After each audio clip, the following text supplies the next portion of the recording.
Hello students, क्या हाल चाल है बेटा। उम्मीद करता हूँ कि सब बढ़िया होंगे। ठीक है ना। इस लेक्चर के अंदर बात करेंगे बेटा अध्याय जो 11 चल रहा था और ये अंतिम एक्सरसाइज अध्याय 11 पर आधारित जो एक्सरसाइज है विविध प्रश्नावली मिसलेनियस एक्सरसाइज को सॉल्यूशन करेंगे। और इस एक्सरसाइज से पहले, इस प्रश्नावली से पहले बेटा आई थिंक 1, 2 एंड 3 तीन एग्जाम्पल्स भी हैं, वो आप अपने आप देखिएगा।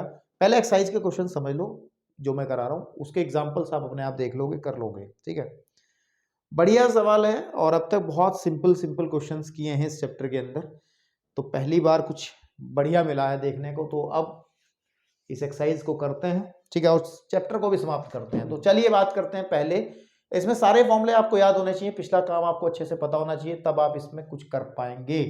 तो चलिए विविध प्रश्नावली की बात करते हैं। ठीक है ना। इसका पहला क्वेश्चन आपकी स्क्रीन पर है, अच्छे अच्छे क्वेश्चन हैं।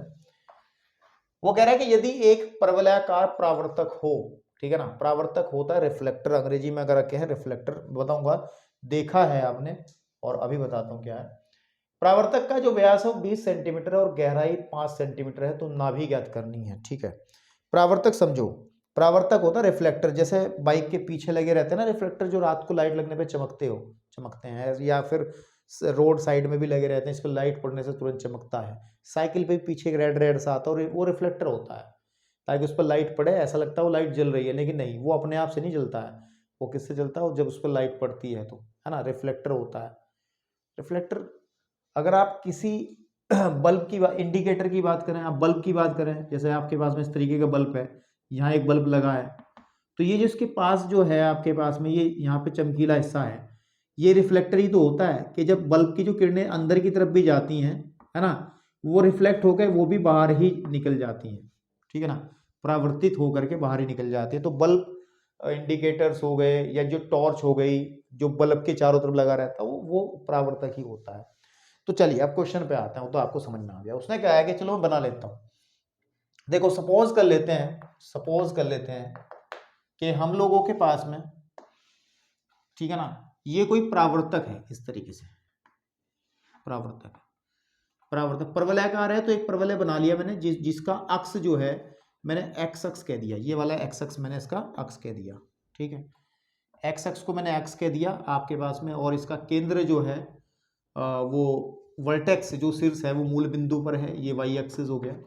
अब अकॉर्डिंग टू क्वेश्चन उसने कहा है कि इसका जो व्यास है, व्यास का मतलब ये वाली जो डिस्टेंस है यहाँ से यहाँ तक की, अगर इसकी नाभि को हम यहाँ कंसीडर कर लें, एफ जो है, ठीक है ना, तो अब आप ध्यान दें, इसका जो व्यास है, ये जो डिस्टेंस है पूरी की पूरी, ठीक है, आपके पास में ये वाली दिस इज, ये पूरी की पूरी डिस्टेंस जो है वो कितनी है, मेरे बेटे, उसने कहा है 20 है। तो अगर ये 20 है तो सीधी बात है, आपको पता परवलय अक्ष के परितः सममित होता है, तो ऊपर वाला हिस्सा ये वाला भी 10 होगा, और आपके पास में नीचे वाला हिस्सा ये वाला भी 10 होगा। इतना तो क्लियर हो गया। और उसकी गहराई जो है, ठीक है ना, गहराई जो है वो 5 है। तो यानी कि हम कह लेते हैं कि गहराई यहां से यहां तक की जो डिस्टेंस है, ये आपकी गहराई है इसकी, ठीक है ना, इसकी गहराई है वो 5 है। अब आप सुनो मेरी बात, ध्यान से सुनना इस बात को। अगर हम लोग थोड़ा सा निर्देशांक ज्यामिति का इस्तेमाल करें, तो इस पॉइंट को अगर मैं P कह देता हूं, तो इस P पॉइंट के निर्देशांक क्या बनेंगे? एक्स अक्ष पर कितनी डिस्टेंस है? 5 है, ठीक है ना, एंड वाई एक्स पे कितनी डिस्टेंस है? 10 है। तो 5,10, ठीक, 5,10। तो देखो अब लिखते हैं, चूंकि, ठीक है ना, आपके पास में कैसे करें, माना परवलयाकार, ठीक है, परवलयाकार, ठीक है, जो परावर्तक है, परावर्तक का समीकरण हम मान लेते हैं, भाई इस तरफ मुंह खुलता है, उसका समीकरण क्या होता है? Y square is equal to 4ax है। इसमें a क्या है? a अननोन है, क्योंकि अगर हम a निकाल लेंगे तो नाभि क्या होती है परवलय की? नाभि होती है a,0, तो हमें मेन काम क्या है? a निकालना है। तो हमने क्या कहा? Y square is equal to 4ax है, हमने ये कह दिया है। अब चूंकि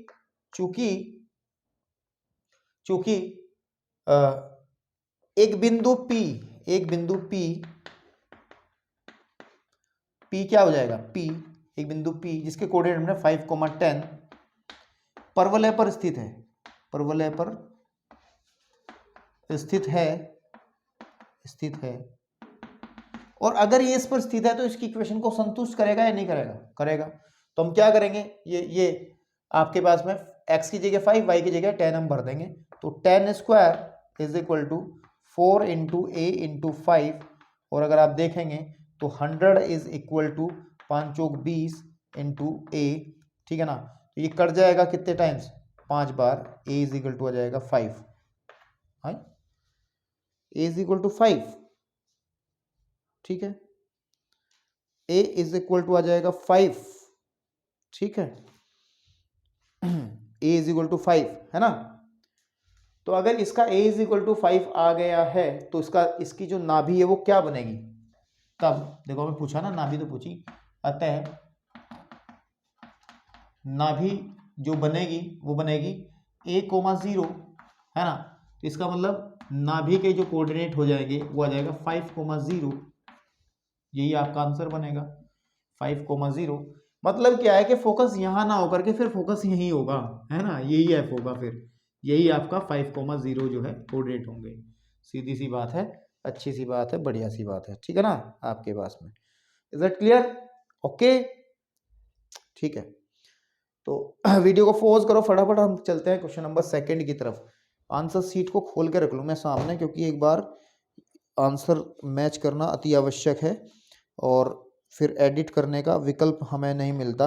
अगर एक बार यूट्यूब पे चले जाता है तो फिर एक सिर्फ हम लोग सिर्फ मजाक के पात्र बन जाते हैं, ठीक है, ठीक है, हाँ ठीक है। उसने आंसर जो दिया है उसने कहा है कि जो नाभि जो है ये इसको क्या कहेंगे, नाभिलंब कहेंगे ना, नाभिलंब का मध्य बिंदु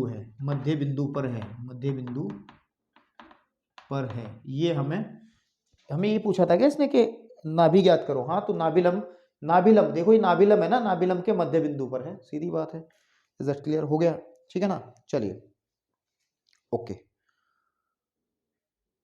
नाभि दिए हुए व्यास, अच्छा हाँ, जो व्यास दिया गया है 20 सेंटीमीटर का जो व्यास दिया गया है, मैं गलत बात कर रहा हूँ, नाभि व्यास के, है ना, व्यास के जो व्यास हमें दिया गया है उसके, है ना, व्यास के मध्य बिंदु पर स्थित है, ठीक है। चलिए अब हो गया सही, अब चलते हैं क्वेश्चन नंबर 2 की तरफ। चलिए जी, क्वेश्चन नंबर 2 की हम बात करते हैं, और लिख दिया है सामने पहले से ही, वैसे आपको एनसीईआरटी की किताबें भी आपके हाथ में हो तो बेहतर है। देखो इन्होंने कहा है कि एक मेहराब परवलय के आकार का है, तो सबसे पहली बात तो मेरे दिमाग में ये नहीं आती, पता नहीं किस आदमी ने इसको ट्रांसलेट करा है, क्योंकि जो हिंदी एनसीईआरटी है, जो हिंदी की एनसीईआरटी बुक है, वो अंग्रेजी की एनसीईआरटी बुक का हिंदी ट्रांसलेशन है। मतलब ये किताबें जो है अंग्रेजी में ही लिखी गई थी एनसीईआरटी की, इनको बाद में ट्रांसलेट किया गया हिंदी में। तो इसका ट्रांसलेशन जो किया गया है इस एक्सरसाइज में, मुझे कई बार लगता है कि और अच्छा किया जा सकता था ट्रांसलेशन, और शब्दों का इतना मतलब ऐसे ऐसे शब्द इस्तेमाल कर लिए हैं जो कि हमें बहुत ढूंढने से ही पता चलता है कि है क्या। मेहराब हमने आज तक देखा नहीं है मेहराब, लेकिन मैं आपको बता दूं मेहराब का मतलब है एक चाप, जैसे चाप होता है ना, इस तरीके का चाप ये होता है ना, कुछ चाप ऐसे तो काटते हैं, ऐसे काटते हैं, ये चाप होते हैं, अंग्रेजी में इसको आर्क कहते हैं, है ना। तो चाप ही शब्द इस्तेमाल कर लेते, इसको मेहराब कहने की क्या जरूरत पड़ी थी भाई। चलिए, लेकिन हम आज के बाद याद रखें मेहराब क्या है, ठीक है। मुझे लगता है उर्दू का शब्द है मेहराब, ठीक है ना, किसी उर्दू वाले ने ही ट्रांसलेट कर दिया, कोई नहीं। तो कह रहा है एक मेहराब परवलय के आकार का है, ठीक है, एक चाप मान के चले परवलय के आकार का है, इसका अक्ष ऊर्ध्वाधर है। बड़ा सिंपल हो गया, ऊर्ध्वाधर हो गया तो देखो ध्यान से देखो, इसका मतलब ये रहेगा कि हमारा जो मेहराब है यानी कि जो चाप है वो ऊर्ध्वाधर एस है। भाई अक्ष ऊर्ध्वाधर होने का मतलब वाई एक्स इसका अक्ष बनेगा, वाई एक्स क्या बनेगा, इसका अक्ष बनेगा, वाई एक्स क्या बनेगा, इसका अक्ष बन जाएगा, ठीक है ना।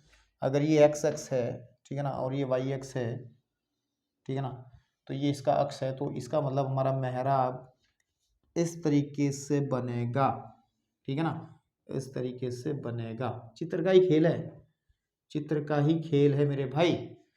मेहराब बन गया, ओके मेहराब, और इसका अक्ष ऊर्ध्वाधर है, वर्टिकल है, ठीक है। मेहराब 10 मीटर ऊंचा है, मतलब इसकी जो यहाँ तक की अगर मैं हाइट देख लूँ, ये वाली जो हाइट है टोटल, यहाँ से ये मैं बाहर, ये वाली हाइट जो है वो कितनी है, 10 मीटर है। तो यहाँ तो मैं लिख नहीं रहा हूँ, बाहर लिखूंगा मैं इसको, यहाँ जो हाइट है इसकी वो 10 मीटर है, क्योंकि क्या होगा कि फिर फिगर आपको सड़ी हुई नजर आएगी, मैं इसलिए बाहर लिख रहा हूँ। ये जो 10 मीटर है, और उसने कहा है और मेहराब ऊंचा है और आधार 5 मीटर चौड़ा है। आधार तो नीचे होना चाहिए था, लेकिन चलिए कोई बात नहीं, आधार इधर से नहीं बनेगा, आधार ऊपर से ही मानेंगे। ये जो खुला हुआ हिस्सा है इसका, ये चौड़ाई इसकी यही है, यहाँ से तो बंद हो गया ना ये आकर के, तो ये आपका चौड़ा तो ऊपर से ही होगा ये, है ना। तो ऊपर से चौड़ा कितना है, 5 मीटर। तो सीधी सी बात है, ये जो लेंथ है पूरी की पूरी, ठीक है ना, ये पूरी की पूरी लेंथ यहाँ से यहाँ तक की वो 5 मीटर की है। कितने की है, 5 मीटर की है। तो अब ध्यान से देखो, अगर ये अक्ष है तो इधर वाला हिस्सा कितना बनेगा, ये वाला हिस्सा बनेगा 5/2, है ना, मीटर, सीधी बात है। और इधर वाला हिस्सा भी 5/2 मीटर ही बनेगा, ठीक है ना। ओके, चलिए ठीक है। यह परवलय के 2 मीटर दूरी पर, यह परवलय के 2 मीटर की दूरी पर कितना चौड़ा होगा।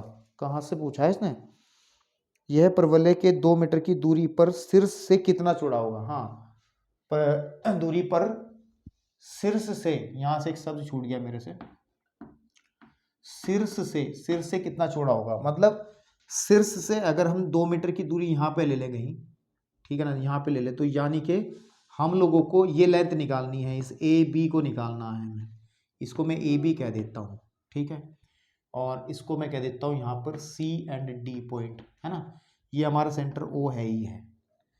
तो देखो, सबसे पहले तो आप देख लो कि मेहराब का समीकरण लिख लो आप, मेहराब का समीकरण। अच्छा एक बात सुनो, पढ़ के आए हो ना, समीकरण तो आपको पता है x² = 4ay होगा, क्योंकि आपको पता परवलय जिसका मुंह ऊपर की तरफ खुलता है बेटा, उसका इक्वेशन यही होता है। अब मेरी बात सुनो, ए तो अननोन है, ए तो अननोन है, ए का मान हम निकाल लेंगे, पहले इक्वेशन ही निकाल लेंगे हम। अगर हम समीकरण निकाल लेते हैं तो काम बन जाएगा, कोई दिक्कत नहीं है। मेहराब का समीकरण हमने ले लिया, ये है, ठीक है नहीं। अब देखो ध्यान से देखना, मैं एक बात कर रहा हूं, अगर इस पॉइंट डी की बात करूं तो इस पॉइंट डी के निर्देशांक क्या बनेंगे, आप मुझे बताओ। इस पॉइंट डी के निर्देशांक बनेंगे, एक्स पे कितनी डिस्टेंस है, 5/2 एंड कोमा, ये यहां से पूरी डिस्टेंस कितनी है वाई पर, 10, तो ये बनेगी 5/2 कोमा 10, 5/2 कोमा 10, ठीक है नहीं। चूंकि देखेंगे, चूंकि डी, बिंदु डी, और डी के निशान कितने लिखे हमने, 5/2 कोमा 10, और कहाँ से लिखे, चित्र से, कहाँ से लिखे, चित्र से, ठीक है, चित्र से। परवलय, ठीक है, परवलय x² = 4ay पर स्थित है, पर स्थित है, तो सीधी बात है इसको संतुष्ट करेगा, ठीक है नहीं। इसीलिए हम क्या करेंगे, ये पॉइंट जो है इसमें भर देंगे, x की जगह भरेंगे 5/2, यानी कि 5/2 का whole square, and is equal to, ठीक है ना, is equal to 4a, 4 into a, and y is what, y है 10।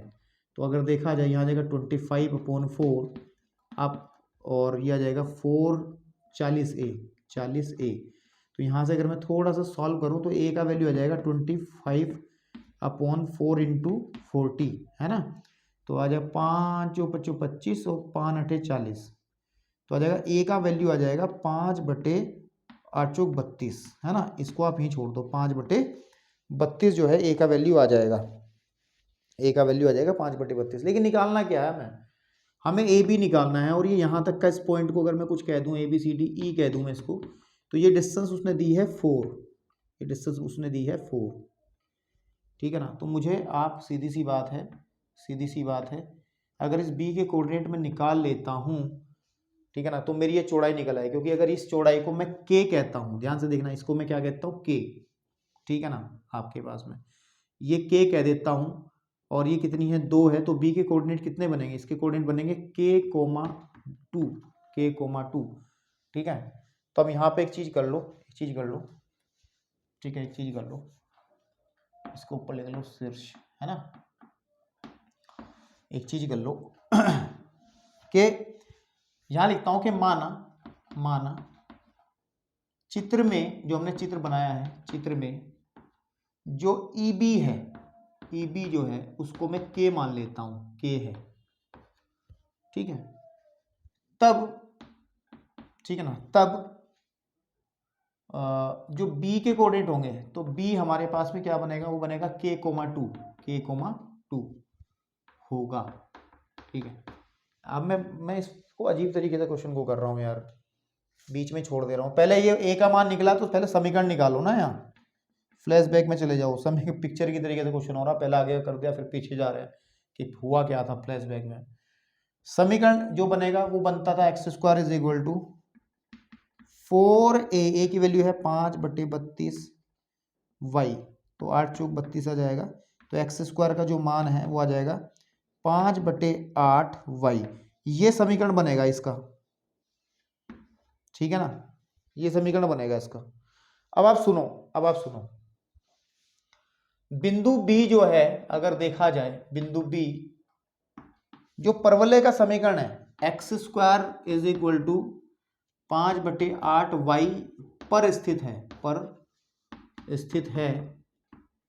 है, तो मेरे भाई x² की वैल्यू जो है, x की जगह हम भर देंगे k, तो k² इज इक्वल टू आ जाएगा 5/8 गुणा y की जगह रख देंगे हम 2, है ना, 2 चौक 8, k² इज इक्वल टू आ जाएगा 5/4, यानी कि k की वैल्यू आ जाएगी √5/2। समझ रहे हो ना, क्योंकि जब स्क्वायर हटेगा रूट आएगा तो 4 का रूट तो 2 होगा, ऊपर वाले में कुछ कर ही नहीं सकते। और अगर हम इसके, ये k निकल आया हमारा, बस k निकल आया, k का मतलब है कि ये वाली डिस्टेंस निकल आई, लेकिन a भी निकालनी है हमें, तो अतः हमें पूछा क्या था, परवलय की 2 मीटर, ठीक है ना, परवलय की शीर्ष से 2 मीटर पर जो चौड़ाई होगी वो कितनी होगा, वो AB तो होगा, ये पूरा AB होगा, और AB आपको पता है कि जितनी ये होगी उतनी ये होगी, इसका मतलब this will equal to K, कौन सा, BE and plus AE, and आपको पता है ये भी K है और ये भी K है, एंड K का जो मान है वो √5/2 एंड प्लस √5/2, ठीक है ना। आपके पास में सीधी सी बात ये रही, दिस विल इक्वल टू √2/5/2, 2 से 2 कटेगा तो आ जाएगा √5 मीटर, और √5 मीटर आपका आंसर आएगा। √5 मीटर और √5 का जो मान है ना, कितना दिया है पीछे आंसर में, मैं वहीं छोड़ दूंगा इसको, विविध में 2.23, हाँ लगभग इसका वैल्यू भी 2.23। अगर आप भाग विधि से 5 का वर्गमूल निकालोगे तो वैल्यू लगभग 2.22 समथिंग आती है, लेकिन 23 आप इसको मान के चल रहे हैं अप्रोक्सीमेटली, तो आंसर चाहे यहाँ भी छोड़ दो, कोई दिक्कत नहीं है, ठीक है ना। तो जरा इसको फटाफट वीडियो को पॉज करके नोट करें, क्वेश्चन बड़े अच्छे हैं ये, ठीक है। चलिए बेटा, क्वेश्चन नंबर 3 के अंदर जो लैंग्वेज है उसको थोड़ा ध्यान से समझना पड़ेगा। लिखते लिखते मुझे भी एहसास हुआ कि यार बहुत मतलब ट्रांसलेशन की ऐसी कर रखी है, मतलब चीज़ें अब 1-2 बार पढ़ने से तो मुझे भी समझ में नहीं आता कि क्या लिखना चाह रहा है, लेकिन थोड़ा सा दिमाग लगाने के बाद मुझे समझ में आई हैं चीज़ें। उम्मीद करता हूँ कि आपको समझा पाऊंगा, ठीक है। अच्छा सवाल है, और मुझे लगता है इस चैप्टर का सबसे बढ़िया सवाल है, क्योंकि थोड़ा सा दिमाग लगना है इसके अंदर। कह रहा है कि एक सर्वसम मतलब जो एक समान रूप से भारी पुल की केबल है ना, परवलय के रूप में लटकी हुई है। अच्छा ठीक है। सड़क पथ जो क्षैतिज है 100 मीटर लंबा है तथा केबल से जुड़े ऊर्ध्वाधर तारों पर टिका है, ठीक है, जिसमें सबसे लंबा तार 30 मीटर और सबसे छोटा तार 6 मीटर का है। मध्य से 18 मीटर दूर सड़क पथ से जुड़े समर्थक तार, सपोर्टिंग जो वायर है, ठीक है ना, की जो लंबाई है ना वो मेरे को बतानी है। अच्छा, अगर हम लोग बात करें, ठीक है ना, अगर हम लोग बात करें अंग्रेजी में इसको अगर पढ़ा जाता ना, तो वो मैं अपनी बात कर रहा हूँ, आपकी नहीं कर रहा हूँ, तो बहुत आसानी समझ में आ रहा था। लेकिन हिंदी में, ठीक है ना, हिंदी में मैं भी थोड़ा सा इसको समझ नहीं पा रहा था, लेकिन अब मैं कराऊंगा, टेंशन ना लो। देखो कहना क्या था, मैं आपको समझा के जाऊंगा, ऐसी कोई बात नहीं है। देखो, सरसों भारी झूलते हुए पुल की केबिल, ठीक है ना, केबिल क्या आपने देखा होगा, थोड़ा सा बाहर सड़कों पे निकलो अभी, दिमाग को लेकर के बैठे बैठे, अभी आपको नहीं निकलना। जब आपने कहीं पुल बनता हुआ देखा होगा तो इस तरीके की आकृतियां कुछ देखी होंगी, इस तरीके की आकृतियां बनी हुई, बड़ी बड़ी भारी भारी, जिन पर पुल को टिकाया जाता है, इस तरीके से आकृतियां बनी रहती हैं, है ना। तो वह इसी तरीके की एक आकृति की बात कर रहा है, ठीक है, एक इसी तरीके की केबल बता रहा है उसको, वो क्या बता रहा है उसको, वो केबल बता रहा है इसको, ठीक है। ये किसी सड़क के ऊपर जो है इस तरीके से पुल बनाने वाली ये केबल है, इस तरीके से परवलयाकार के रूप में लटकी हुई है, जो कि मैंने दिखा दिया आपको, ठीक है बेटा, ओके। सड़क पथ अक्षैतिज है, अक्षैतिज सड़क है, मैं बना दूंगा अभी, और 100 मीटर लंबा है, ठीक है। केबल से जुड़े ऊर्ध्वाधर तारों, देखो ये जो तार है, ये जो केबल है, सही में ये टिका है, ऐसे हवा में तो लटक नहीं जाएगी इतनी भारी चीज। ये बहुत सारे, अगर मैं यहाँ पर बात करूँ, मैं ये क्षैतिज, ये जमीन हो गई, ठीक है ना, ये जमीन हो गई आपके पास में, ये जमीन है, धरती है ना, पृथ्वी है, ये आपके पास में ये तार, इस पे हवा में तो ऐसे टिकेगा नहीं, तो कुछ पोल लगे रहे होंगे, जिसको उसने कहा ऊर्ध्वाधर तार। ऊर्ध्वाधर तार, कुछ तार यहाँ लगा होगा, इसी तरीके से यहाँ तार लगे होंगे, यहाँ लगे होंगे, यहाँ लगे होंगे, यहाँ लगे होंगे, यहाँ लगे होंगे, ताकि जो इसको होल्ड कर रहे होंगे, समर्थक तार, यानी कि जो इसको होल्ड कर रहे होंगे, जो इसको होल्ड कर रहे होंगे, इस तरीके से बहुत सारे जो हैं तार लगे होंगे। यहाँ करीब आ गया तो कोई बात नहीं, मतलब आप समझ लो, भावनाओं को समझो सिर्फ, ठीक है ना, इस तरीके से आपके लगे होंगे। ये जो केबल है इस पे टिकी है। अब उसने ये कहा है कि जिसमें सबसे लंबा जो तार है, देखो सबसे लंबा तार अगर मैं इसकी बात करूँ, ये सबसे लंबा है, ये वाला तार, ठीक है ना, आपके पास में ये वाला तार, ये वाला तार सबसे लंबा है। इस तार को उसने कहा 30 मीटर का है, ये 30 मीटर का तार है। कितने मीटर का है? 30 मीटर का तार है। तो 30 का तो ये भी होगा, क्योंकि दोनों एक जैसे हैं। 30 का तो ये भी होगा आपके पास, जितनी ये होगी फिर उतनी ये होगी, इसी तरीके से ये सब इक्वल, इक्वल नहीं मतलब एक ही क्रम में घटेंगी।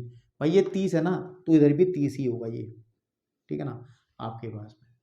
और सबसे जो छोटा तार है, सबसे छोटा तार कहाँ होगा? सबसे छोटा तार बिल्कुल सेंटर में होगा कहीं, जहां पर ये पूरा लटक गया होगा, लगभग लगभग लगभग लगभग यहां पर होगा, ठीक है। और इसकी जो लेंथ है वो 6 मीटर रहेगी। कितनी रहेगी? 6 मीटर, ठीक है। अच्छा, अब मध्य से, मध्य तो यही है, मध्य से, ठीक है ना, मध्य से 18 मीटर दूर, 18 मीटर दूर सड़क पथ से जुड़े, सड़क पथ से जुड़े समर्थक तार की लंबाई बतानी है। तो मध्य से 18 मीटर दूर, मतलब इधर से आप 20 से आप 18 मीटर दूर चलोगे, इधर ही की तरफ कहीं 18 मीटर, मान के चलो 18 मीटर दूर, ये हमारे पे यहाँ 18 मीटर बैठता है, ये 18 मीटर। तो हमें इससे जुड़े हुए समर्थक तार, यानी कि इसकी लंबाई हमें बतानी है, यही कहना चाह रहा है वो, ठीक है ना, ठीक है ना, आपके पास में, ठीक है। यही हमें वो कह रहा है कि मध्य से, ठीक है ना, मध्य से 18 मीटर दूर इस समर्थक तार की लंबाई मेरे को बतानी है, ठीक। तो थोड़ा सा फिगर में मैं सिर्फ उन चीज़ों को रख लेता हूँ जो कि यूज़ में आएंगी, वैसे तो नहीं घिचपिच हो जाएगा। तो मेरे को, मैं क्या करता हूँ, ये एक्स्ट्रा के ये हैं, ये जो तार लगे हैं जो उसको होल्ड कर रहे हैं, ये हैं, सही में ये हैं, लेकिन मैं अभी इनको रफ कर दे रहा हूँ, उनका कोई काम नहीं है, ये इनविजिबल है। हम सिर्फ उनको रख लेते हैं जो हमें दिए गए हैं, सिर्फ, है ना। हमें दिया गया है सबसे लंबा तार और सबसे छोटा तार, और बस एक एक तार और लगा लेते हैं यहाँ, समर्थक तार। वो कौन सा? जो कि 18 मीटर के डिस्टेंस पर होगा, जिसकी लंबाई मुझे निकालनी है। वही तो निकालना, समर्थक तार की लंबाई इसकी निकालनी है मेरे को, ठीक है। बहुत आसान है। देखो एक काम कर लो, ये एक परवलय ही बन रहा है, सीधी सी बात है। और मैं इसको थोड़ा सा ऊपर तक ले जाऊं इस तरीके से करते हुए, ये लाइन जो है बिल्कुल बीचों बीच, तो ये अक्ष हो गई इसकी, ये क्या हो गई? अक्ष। ये क्या हो गई मेरे पास में? अक्ष, ठीक है, ये हो गई अक्ष। और अगर थोड़ा सा दिमाग लगाया जाए, ठीक है ना, दिमाग लगाया जाए, इस जो हमारे पास में इस जो तार है, केबल है ना, चूंकि जो केबल है, देखो मैं इस क्वेश्चन को बहुत जल्दी से कर सकता हूं, लेकिन मैं कोशिश कर रहा हूं कि आपको समझा दूं, ठीक है। चूंकि केबल परवलयाकार है, परवलयाकार है, परवलयाकार है ना, परवलयाकार है, वलयाकार है, कार है, अतः जो समीकरण होगा, समीकरण को हम कह लेते हैं, ऊपर की तरफ मुंह खुल रहा है तो x square is equal to 4ay, ठीक है ना, x square is equal to 4ay हम इसका इक्वेशन मान लेते हैं, ठीक है ना, क्योंकि ये ऊपर की तरफ खुल रहा है ना। अगर इसको मैं एक्स अक्ष कंसीडर कर लूं और इसको मैं वाई अक्ष कंसीडर कर लूं तो ये ऊपर की तरफ इसका मुंह खुल रहा है, तो इसको हम ऐसे कह सकते हैं, ठीक है ना, आपके पास में। ओके, अब ध्यान से सुनना, अब ध्यान से सुनना, ये जो रोड साइड की जो चौड़ाई है उसने दी है ना, यहां से लेकर के यहां तक की जो डिस्टेंस दी गई है उसको मैं थोड़ा सा अच्छे से लिख दूं, ये डिस्टेंस दी गई है आपको पूरी की पूरी 100, कितनी दी गई है 100, तो सीधी बात है इस वाले को इधर वाला हिस्सा 50 होगा, 50 मीटर का, यहां से यहां तक का, ठीक है, और यहां से यहां तक का हिसाब भी 50 मीटर ही होगा, ठीक है, इसका भी यूज हम लोग करेंगे, ठीक है। अब मेरी बात सुनो, अब मेरी बात सुनो, ठीक है, अब मेरी बात सुनो। अब हम लोग क्या करते हैं, क्योंकि हमने इसकी अक्ष तो बना ली, एक्स अक्ष हम इसको नहीं लेने के, तो रोड साइड है ना, क्योंकि जो स्टैंडर्ड प्रमाणिक समीकरण होते हैं परवलय के, उसमें अक्ष और जो केंद्र से या शीर्ष से होकर जाता है ना ये, लेकिन ये शीर्ष से नहीं होकर जा रहा, तो हम क्या करेंगे, एक लाइन और ड्रॉ कर लेंगे, ठीक है ना, एक लाइन और ड्रॉ कर लेंगे जो उसके शीर्ष से जाएगी इस तरीके से, इसको भी हटा लो, थोड़ी देर में लिख लेंगे ऐसे करते हुए, इसको भी हटा लो, ठीक है, इसको कहेंगे आप एक्स अक्ष। और अब मेरी बात सुनो आप ध्यान से, अगर आप समझ पा रहे होंगे तो, चूंकि ये टोटल कितनी है यहां से यहां तक की, इसका नामकरण अगर आप करना चाहो तो नामकरण कर लो, मैं इसको नामकरण करना चाहो तो कर लो, नहीं तो रहने दो। चूंकि ये पूरी कितनी यहां से यहां तक की कितनी है 30 है, तो और ये 6 है तो ये भी 6 होगी, तो ऊपर वाली कितनी होगी 24 होगी, नहीं होगी 24 मीटर, क्यों होगी, क्योंकि ये पूरी की पूरी 30 है, और ये 6 तो ये 6 आपके पास में है ना, आपके पास में, और ऊपर वाली 24, ठीक है, और ये 50 है तो ये भी 50 होगी। तो मेरे भाई मेरे भाई मेरे भाई एक बात सुन लो, अगर इस पॉइंट को मैं नामकरण करूंगा यार, ए हो गया, ये वाला पॉइंट बी हो गया, ये वाला पॉइंट सी हो गया, इस वाले पॉइंट को मैं डी कह लेता हूँ, इस वाले पॉइंट को मैं ई कह लेता हूँ, इस वाले पॉइंट को मैं एफ तो कह नहीं सकता, फोकस होता है, चलो एफ ही कह लो, एफ कह लेता हूँ, इस वाले को मैं एफ जी कह लेता हूँ, और ये को सेंटर है इसको तो मैं ओ ही कह लेता हूँ, ठीक है। अब मेरे भाई चित्र से अगर हम एक बात करें, ठीक है ना, ठीक है ना, आपके पास में, ठीक है, आपके पास में चित्र से अगर हम बात करें, चित्र से, क्योंकि केबल की परवलयाकार है आता है, ये चूंकि ऊकी लगाने की जरूरत नहीं, चित्र से जो बिंदु हमारे पास में ए है,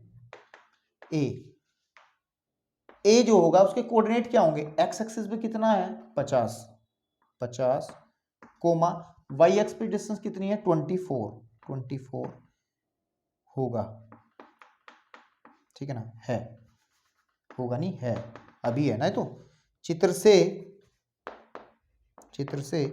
थोड़ा सा स्लो लग रहा हो क्वेश्चन, क्योंकि समझाने में थोड़ी सी बात है। देखो अगर किसी भी पॉइंट, किसी भी परवलय के ऊपर एक पॉइंट पता हो, जैसे 2,3 पता है, तो इसका equation y square is equal to 4ax होता है, और आप क्या करते थे वहां पर, ये पॉइंट इसमें भर लेते थे कि 9 is equal to 4 into a into आपके पास में 2, तो यहां से ए का मान निकाल लेते थे, ए का मान इसमें रख करके समीकरण निकल जाता था। किसी भी परवलय के ऊपर अगर एक पॉइंट पता है तो उसका समीकरण निकल जाता है आसानी से।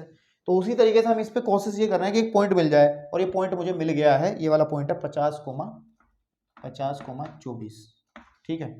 तो अगर ये 50,24 है तो देखो, अब देखो बहुत आसानी से निकल जाएगा, चूंकि बिंदु ए बिंदु ए यानी कि जो 50,24 है परवलय x square is equal to 4ay पर स्थित है इसीलिए ये पॉइंट इसको संतुष्ट करेगा। तो x की जगह हम लिखेंगे 50 का square is equal to 4 into a into 24, ठीक है ना।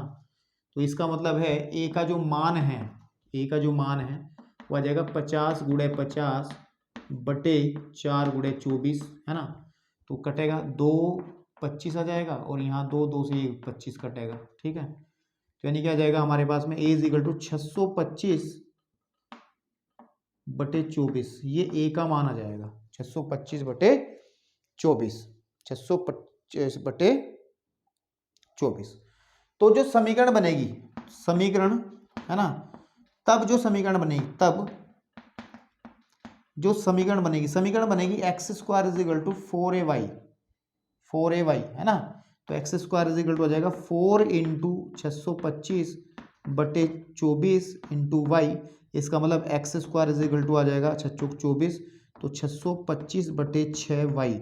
बस भाई हमारा एक काम निकल गया। मेरा मेन टारगेट ये था कि मैं इसका इक्वेशन निकाल लूँ इसका। अब तो मैं आसानी से निकाल दूंगा, टेंशन मुझे कोई नहीं है जो पूछ रहा है। अब बात करते हैं क्या पूछ रहा है वो। उसने मुझे पूछा है कि सेंटर से 18 मीटर की दूरी पर, अगर मैं यहाँ पर 18 मीटर मान लेता हूँ, ठीक है ना, 18 मीटर की दूरी पर जो सपोर्टिंग पोल है, जो सपोर्टिंग वायर है, समर्थक तार है, इसकी लंबाई मुझे ज्ञात करनी है। इसकी लंबाई आप मान लो ये P हो गया और ये Q हो गया, ठीक है ना। इस पॉइंट को आप कह लो PQR पॉइंट कह लो बीच वाले को, ठीक है। तो अब सुनो, अगर ये डिस्टेंस 18 है, ठीक है ना, और मान लेते हैं कि ये डिस्टेंस जो है इसको हम K कह लेते हैं, ठीक है। तो लिख लो यहां पे, चित्र से माना जो हमने डिस्टेंस मानी है PR उसको मैं K मान लेता हूं, K मीटर है, K मीटर। तब अब मुझे बताओ P के जो निर्देशांक होंगे, P के निर्देशांक, भाई ये मूल बिंदु है, ये डिस्टेंस 18 है, तो P के निर्देशांक बनेंगे, क्या बनेंगे P के निर्देशांक 18 कोमा ये वाली कितनी दूरी है K, 18 कोमा K। तो आ जाएगी आपके पास में 18 कोमा K है। अब ये 18 कोमा K भी तो इस परवलय पर ही स्थित होगा ना। तो आप ये कहेंगे P 18 कोमा K परवलय इसको आप कह लो फर्स्ट 1 पर स्थित है। तब क्या होगा, x square is equal to, x की जगह भर लेंगे 18, तो 18 का स्क्वायर इज इक्वल टू 625 बटे 6 और आपके पास में y की जगह आ जाएगा K। तो यहां से कैलकुलेट करने के बाद में K का मान मैं डायरेक्ट लिख लेता हूं क्योंकि मेरे रजिस्टर में तो लिखा ही होगा। द वैल्यू ऑफ K नहीं यार, हाँ, जो K की वैल्यू आएगी वो 3.11 आएगी। कितनी आएगी, 3.11 आएगी, ठीक है। द वैल्यू ऑफ K आएगी 3.11। इसको जब आप सॉल्व कर लोगे तो 3.11 इसकी वैल्यू आ जाएगी मीटर, ठीक है ना। आप इसको सॉल्व कर लो ना, क्योंकि K का मान कैसे निकालोगे आप, 6 को गुणा में ले जाओगे, 625 को नीचे ले जाओगे, भाग करना है, गुणा भाग करनी है, यहाँ तो बहुत समय लग जाएगा। अब देखो अब जब K का मान 2 पॉइंट इतना आ गया तो इसका मतलब जो हमें पूछा गया है समर्थक तार की लंबाई, समर्थक तार की जो लंबाई है वो कितनी होगी, वो चित्र से देखा जाए वो PQ होगी, है ना। कितनी होगी, PQ। And PQ is what, PQ को हम लिख सकते हैं PR plus RQ। And PR कितना है, PR हमने 3.11 निकाला है, प्लस RQ कितना होगा, ये 6 है तो ये भी 6 ही होगा, RQ हमारा 6 होगा। तो आप इसको सॉल्व करोगे तो 9.11 मीटर आंसर आ जाएगा, ठीक है ना। 9.11 मीटर आंसर आ जाएगा। तो थोड़ा सा मुझे भी समय लगा है क्वेश्चन करने का, तो आपको तो लगेगा ही लगेगा बेटा। तो ध्यान से समझ करके इस होच पोच वाले डायग्राम को समझना है, क्वेश्चन को करना है। वीडियो को पॉज करो और नोट करो और इसको बहुत अच्छे से प्रैक्टिस करो बेटा। चलिए बेटा, क्वेश्चन नंबर 4 की बात करते हैं, और इसमें भी मेहराब ही लिखा है, वैसे चाप होना चाहिए था। आर्क अंग्रेजी में कहते हैं कि एक आर्क जो है, एक मेहराब जो है, ठीक है ना, एक मेहराब जो है वो कितना है भैया, चौक में यार सब खराब हो जाता है। एक अर्ध दीर्घवृत्ताकार रूप का है, ठीक है, आधा दीर्घवृत्त है, यह 8 मीटर तो चौड़ा है और केंद्र से 2 मीटर ऊंचा है, ठीक है, ओके, और एक सिरे से 1.5 मीटर दूर बिंदु पर मेहराब की ऊंचाई, ठीक है। देखो क्या है कि ऊंचाई ज्ञात करो। देखो मैं समझाता हूँ, क्वेश्चन आप पढ़ के समझ लें। देखो अगर मैं कोऑर्डिनेट सिस्टम बना लेता हूँ यहाँ पर एक्स एक्सिस और वाई एक्सिस, तो उसने कहा कि मेहराब जो है वो अर्धवृत्ताकार का है। वैसे तो पूरा दीर्घवृत्ताकार इस तरीके से बनेगा, ठीक है, लेकिन उसने कहा है कि हम इस नीचे वाले को कंसीडर नहीं कर रहे हैं, नीचे वाले को हम डॉट डॉट कर लें, क्योंकि ऊपर वाले की बात हो रही ना, ठीक है। ये तो हमने वैसे ही बना लिया, ऊपर ऊपर वाले की बात हमें करनी है ना। ये तो ये फील आ जाए कि हाँ दीर्घवृत्त है ये, तो ये ऊपर वाले की हम लोग बात कर रहे हैं, ठीक है ना। और इस मेहराब, इस यानी कि इस चाप का, चाप 8 मीटर चौड़ा और 8 मीटर चौड़ा और केंद्र से 2 मीटर ऊंचा है, यानी कि जो ऊंचाई है इसकी यहाँ से ये कम है ना, ये 2 मीटर है, ये कितनी है, 2 मीटर है, ठीक है। और जो चौड़ाई है इसकी द थ्रू आउट वो 8 है, तो सीधी बात है इस केंद्र से इस पॉइंट को अगर मैं ए कह लूँ, इस पॉइंट को अगर मैं बी कह लूँ, तो इधर वाली भी 4 होगी, 4 मीटर होगी, और इधर वाली भी 4 मीटर ही होगी, है ना, तभी तो 8 बना ये, ठीक है। आपके पास में इतना क्लियर है।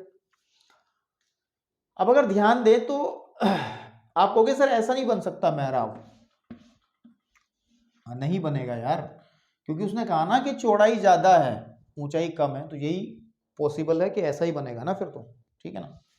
तो अब सुनो, तो अगर हम बात करें अकॉर्डिंग टू क्वेश्चन, तो दीर्घवृत्त में हमारे पास में जो ए की वैल्यू होगी, तो ए की वैल्यू क्या बन जाएगी, 4 बन जाएगी, ए इज इक्वल टू 4, तथा बी की जो वैल्यू बनेगी वो बन जाएगी 2। देखो ये आपके पास में लघु अर्ध दीर्घक्ष हो गई ना, और ये b की वैल्यू हो जाएगी, तो समीकरण बनेगा कि x square upon a square यानी कि 16 minus y square upon b square मतलब 4 इज इक्वल टू 1। तो इसका समीकरण बना लिया मैंने, इसका समीकरण बना लिया, x square upon 16 minus y square upon is equal to 1, ठीक है जी, ओके। अब भाई साहब कह रहे हैं कि 1.4 सेंटर से कहा ना, देखो एक सिरे से 1.5, तो इधर की 1.5 सपोज कर लो, वो यहाँ पे कहीं ना कहीं है 1.5, इस डिस्टेंस को मैं कह रहा हूँ 1.5 मीटर, 1.5 मीटर पर मेहराब की ऊंचाई, ये कितना ऊंचा होगा ये वाला, ठीक है, ये कितना होगा, तो सपोज कर लो k मीटर ऊंचा होगा, ठीक है नहीं, माना एक सिरे से, एक सिरे, और वो सिरा कौन सा मान रहा हूं मैं, ए से मेहराब की जो ऊंचाई है उसको कंसीडर कर लेते हैं, ऊंचाई k मीटर है, कितनी है, k मीटर है, ठीक है। तो सीधी बात है k मीटर है, तो अब देखो ध्यान से देखना मेरी बात, ये पूरी कितनी थी, 4 थी, ठीक है ना, पूरी 4 थी, तो उधर की तरफ यहाँ वाली 1.5 होगी। अगर मैं बात करूँ आपसे, तो इधर वाली कितनी बचेगी, 2.5 मीटर बचेगी, नहीं बचेगी, समझे नहीं आप लोग भाई, ये पूरी कितनी थी, 4 थी ना, तो 1.5 हमने इधर से काउंट करी, इधर 2.5 ही तो बचेगी, जब भी तो टोटल 4 होगी। अब आप सुनो, इस पॉइंट को हम लोग कह लेते हैं P, है ना। तो चित्र से जो बिंदु है, बिंदु P जो बनेगा वो बनेगा, देखो एक्स एक्स पे कितना 2.5 है, 2.5 है ना, तो ये भी तो 2.5 ही बनेगा ना यहाँ से यहाँ तक का, और वाई पे कितना k है, 2.5 कोमा k आ जाएगा, चित्र से बिंदु P है। अब ये P जो है इसको फर्स्ट कह लो, बिंदु P जो है, बिंदु P दीर्घवृत्त फर्स्ट यानी कि जो हमने माना पर स्थित है, तो इसका मतलब संतुष्ट करेगा तो x की जगह 2.5 भर दो, 2.5 का होल स्क्वायर अपॉन 16, ठीक है, एंड माइनस एंड के square upon 4 is equal to 1। तो अब इसको सॉल्व कर लो, यहाँ से के की वो निकाल लो, अब ऊंचाई निकाले, के का जो मान निकलेगा वही आपका आंसर होगा, है ना। तो के का मान निकाल लो, के का मान जब निकालेंगे तो एलसीएम ले ले 16, है ना। तो कितना आ जाएगा 2.5 का होल स्क्वायर, 2.5 का होल स्क्वायर एंड माइनस का 4k square is equal to 1, ठीक है, दैट इज इक्वल टू 2.5 का whole square minus 4k square is equal to 16, या फिर 4k square is equal to आ जाएगा, इसको उधर हाँ, 2.5 का होल स्क्वायर माइनस 16 का स्क्वायर, तो k square 4k square is equal to आ जाएगा 2 पॉइंट, ठीक है ना, ये तो माइनस में आ रहा है, ठीक है ना, माइनस में आ रहा है क्या, हाइट माइनस में आ जाएगी क्या, ठीक है, 2.5 का स्क्वायर माइनस में नहीं आनी चाहिए ना,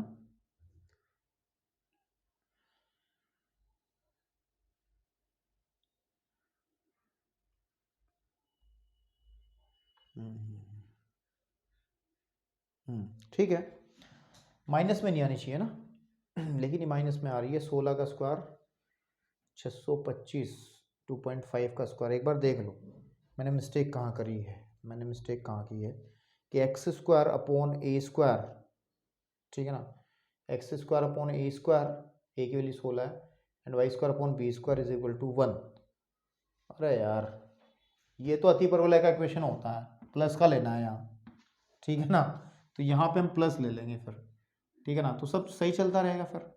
अगर ये प्लस लेंगे, ठीक है ना, अगर ये प्लस लेंगे तो फिर सीधी सी बात है ये 16 में से घटेगा, फिर मैं कंफ्यूज हो गया ना, क्योंकि अभी अति परवलय किया तो उस वजह से थोड़ा सा, ठीक है ना। अब इसको सॉल्व कर लेना आप, है ना, के का वैल्यू जब आप सॉल्व करोगे तो के स्क्वायर की जो वैल्यू आएगी, के की जो वैल्यू आ जाएगी वो आ जाएगी 3 पॉइंट, के की जो वैल्यू आएगी आप सॉल्व करना 3.12 अपॉन समथिंग कुछ सॉल्व की थी 2 आ जाएगी, है ना, 2 यानी कि डायरेक्ट ही लिख लो ना, तो 1.56 लगभग, है ना, 1.56 जब इसको सॉल्व करोगे आप अप्रोक्सीमेटली इतने मीटर आपका आंसर आएगा, और यही आपका आंसर है, हाइट जो निकालनी थी, ठीक है। चलिए अब बढ़ते हैं क्वेश्चन नंबर 4 था ना ये, हाँ 5 की तरफ।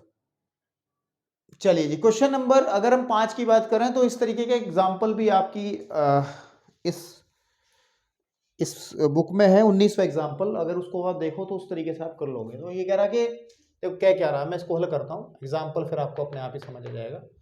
एक 12 सेंटीमीटर लंबी छड़ इस प्रकार चलती है कि इसके सिरे निर्देशांकों को स्पर्श करते हैं, ठीक है। तो अगर मेरे पास ये निर्देशांक वाला सिस्टम है, ये एक्स एक्सिस हो गया, वाई एक्सिस हो गया, एक छड़ है ना, एक छड़ है इस तरीके से, ये मूव करती है, चलती है, ठीक है, और इसके सिरे निर्देशांकों को स्पर्श करते हैं। देखो एक्स अक्ष को ये वाला सिरा स्पर्श कर रहा है, इसको पॉइंट को ए मैं कह देता हूँ, इस पॉइंट को मैं बी कह देता हूँ, ठीक है ना।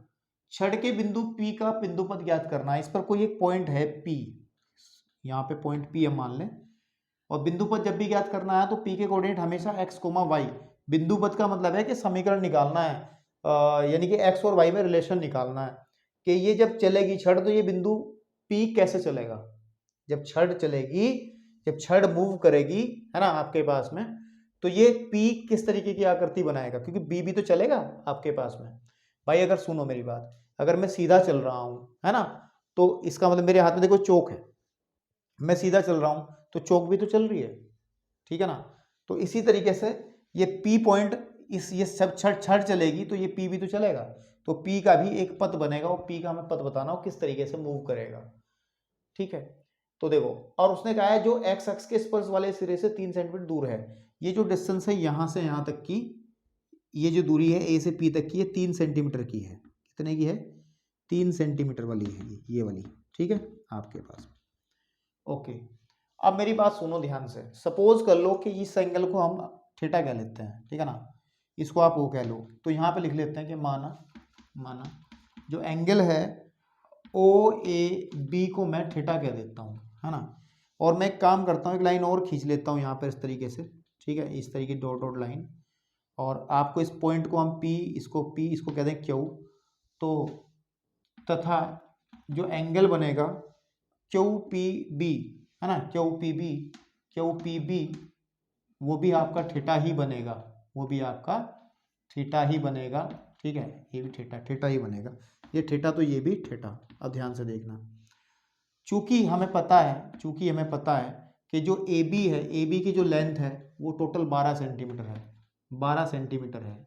इसीलिए अगर आप ध्यान दें तो ऊपर वाला जो पी बी बनेगा वो बनेगी 12 - 3 यानी कि 9 सेंटीमीटर बन जाएगी। समझ रहे हो आप भाई, ये 3 है तो ऊपर वाली 9 होगी ना, क्योंकि पूरी लेंथ कितनी है, अब देखो ना, ये 9 सेंटीमीटर हो जाएगी, क्योंकि ये पूरी लेंथ कितनी है, ये पूरी लेंथ 12 है, तो 3 नीचे हो गई, ये इतनी ऊपर हो गई।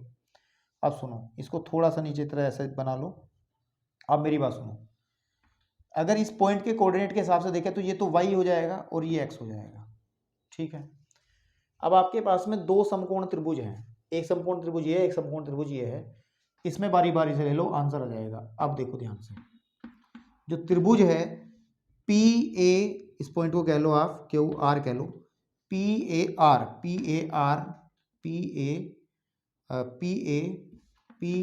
आर में अगर हम ध्यान दें, ये हमें लंब पता है, लंब कर्ण, तो साइन थीटा लगा लो। अब साइन थीटा किसके बराबर होता है, लंब बटे घन y/3 आ जाएगा, ठीक है। इसको आप ऐसे छोड़ दो। अब इसी तरीके से तथा ध्यान दें, ऊपर जो ट्राइंगल है क्यू पी बी, ठीक है ना, क्यू पी बी में अगर हम बात करें, यहाँ पर आप cos थीटा निकाल लो, cos थीटा आ जाएगा आधार बटे कर्ण, तो x/9, ठीक है ना। अब आपको एक पता है, हम जानते हैं कि cos स्क्वायर थीटा और प्लस साइन स्क्वायर थीटा हमेशा 1 होता है ट्रिग्नोमेट्री के अंदर।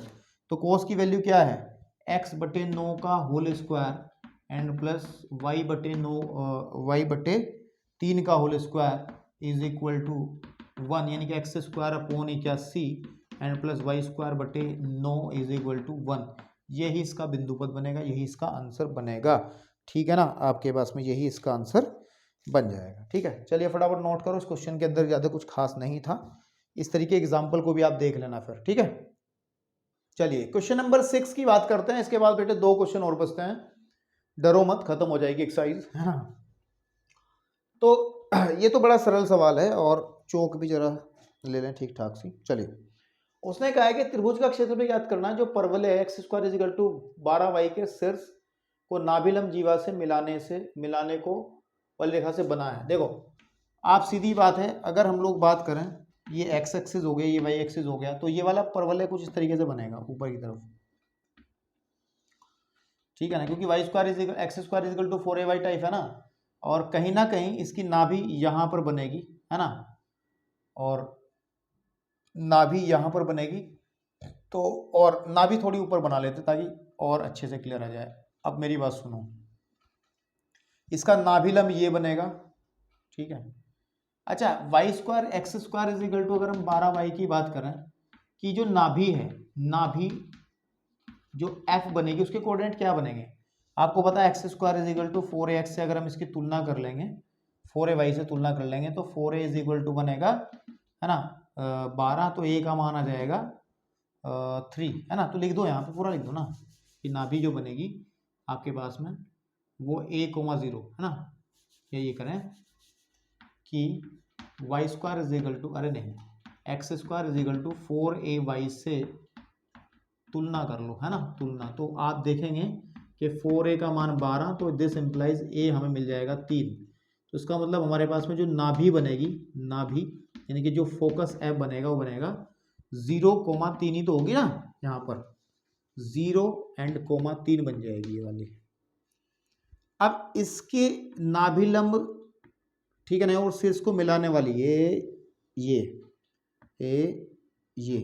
इस पॉइंट को A कह लो, इसको आप B कह लो, और इसको आप O कह लो।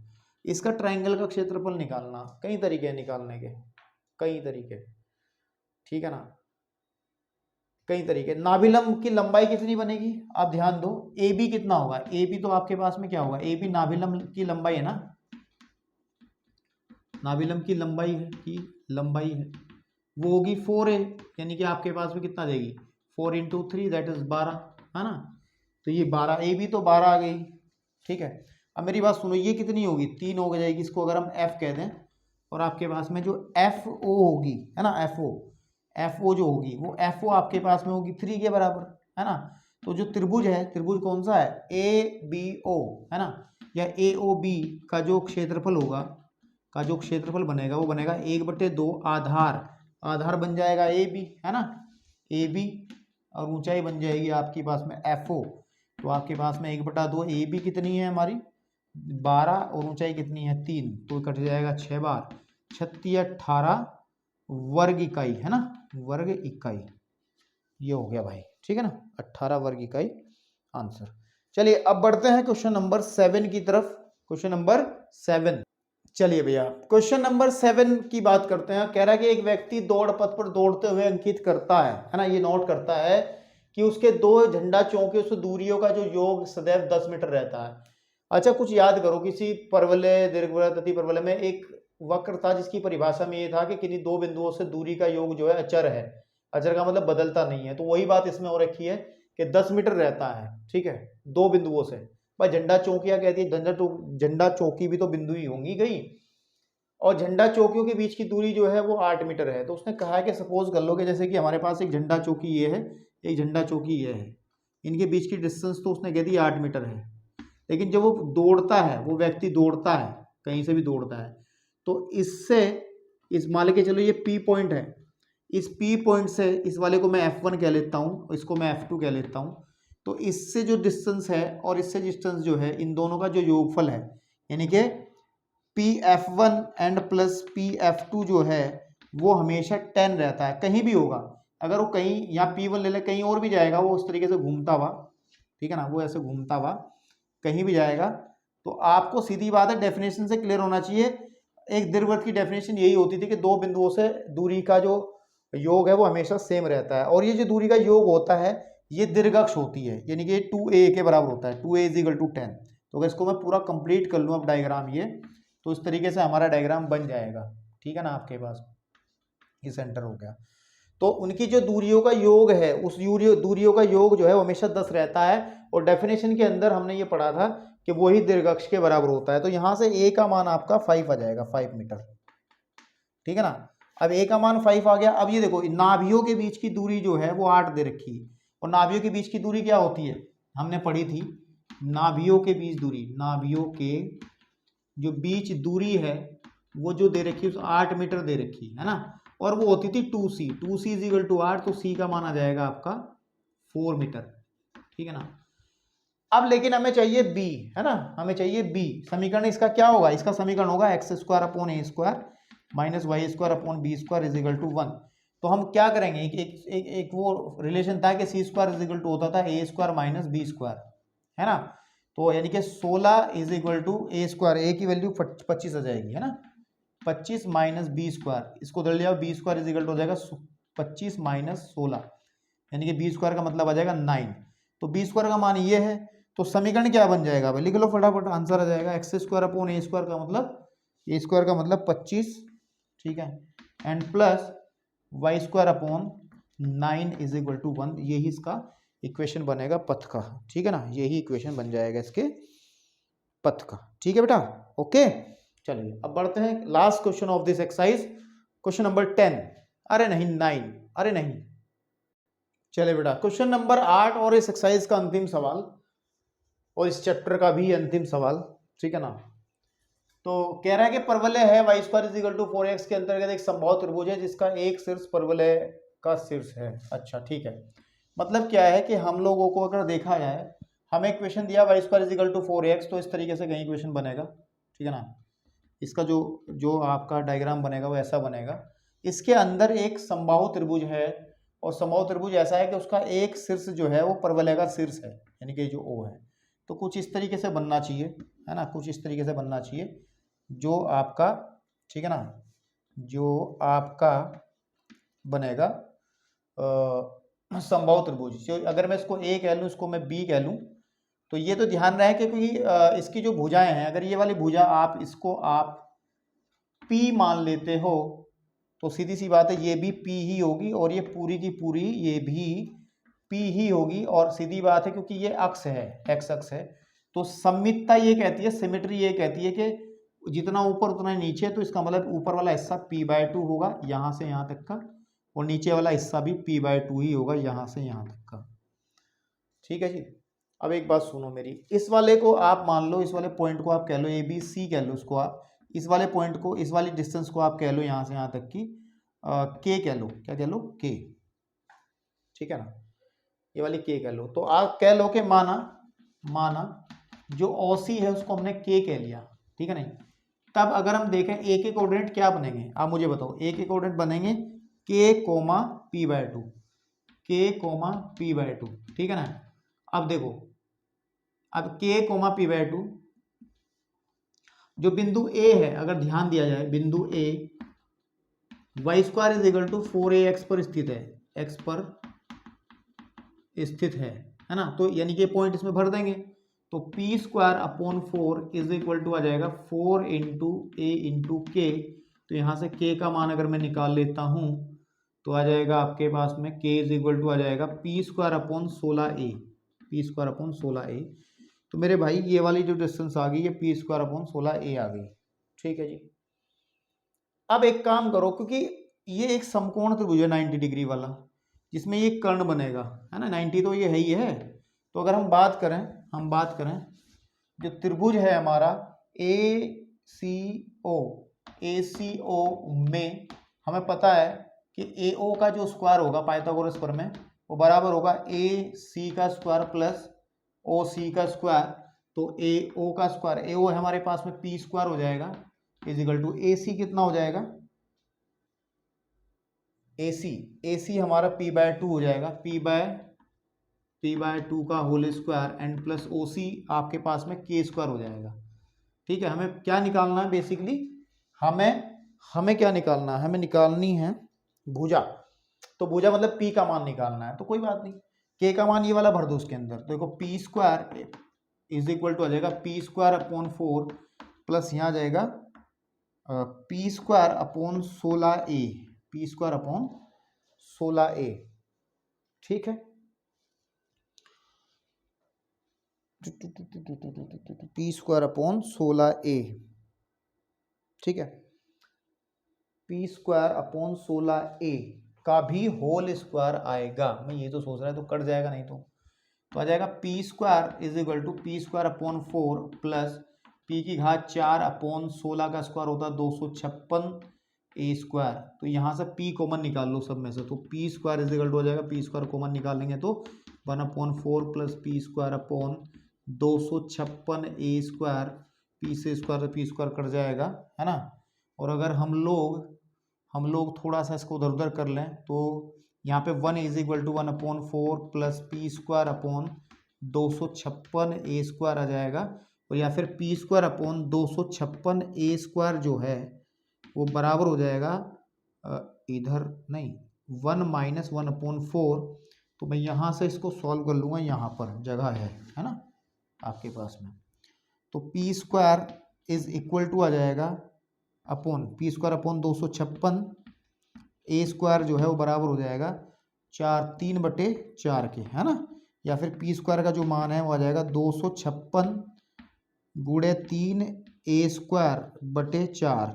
काटो, 6 चौक 24, 4 चौक 16, 6 चौक 24, 64 आ जाएगा। और p² = आ जाएगा 64 × 3 a², इतना आ जाएगा ना।